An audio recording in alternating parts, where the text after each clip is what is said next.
কলকাতায় আবার অগ্নিকাণ্ড। বিবি গাঙ্গুলি স্ট্রিটের একটি আসবাবপত্রের দোকানে আগুন লাগার ঘটনায় আতঙ্ক ছড়িয়েছে। সেই আগুন দ্রুত ছড়িয়ে পড়ে পাশের দোকানগুলিতে। খবর পেয়ে ঘটনাস্থলে পৌঁছয় দমকল বাহিনী। স্থানীয় সূত্রে খবর, বুধবার সকাল 11টা নাগাদ ওই দোকানে আগুনের ফুলকি দেখতে পান কর্মীরা। তড়িঘড়ি তারা দোকান ছেড়ে বাইরে বেরিয়ে আসেন।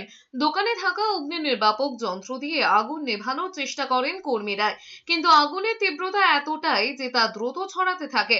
দোকানটি যে বহুতলের নিচে, সেখানে লাগোয়া আরো দুটি দোকান রয়েছে, সেখানেও আগুন ছড়িয়ে পড়ে। আগুন লাগার সঙ্গে সঙ্গে আতঙ্ক ছড়ায় এলাকায়।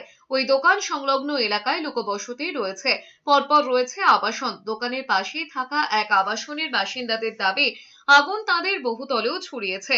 আগুন লাগার খবর পেয়ে ঘটনাস্থলে যায় একের পর এক দমকলের ইঞ্জিন। তবে প্রায় 1 ঘন্টা পরেও আগুনের উৎসস্থলে পৌঁছতে পারেননি দমকল কর্মীরা। আপাতত যুদ্ধকালীন তৎপরতায় দমকলের 10টি ইঞ্জিন আগুন নেভানোর চেষ্টা করছে।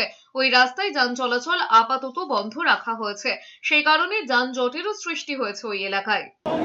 তো 3টের মধ্যে আগুন লেগেছিল এবং 3টাতেই আমরা চারিদিক থেকে ঢুকে যাতে স্প্রেড না করে আগুন, ওর মধ্যেই আমরা সীমাবদ্ধ রাখতে পেরেছি। এবং সামনের যত ছিল অনেক কিছু মালই সেভ করে দেওয়া গেছে এবং সেটা অন্য জায়গায় স্প্রেডও করেনি। এখন আগুন পুরোপুরি কন্ট্রোল।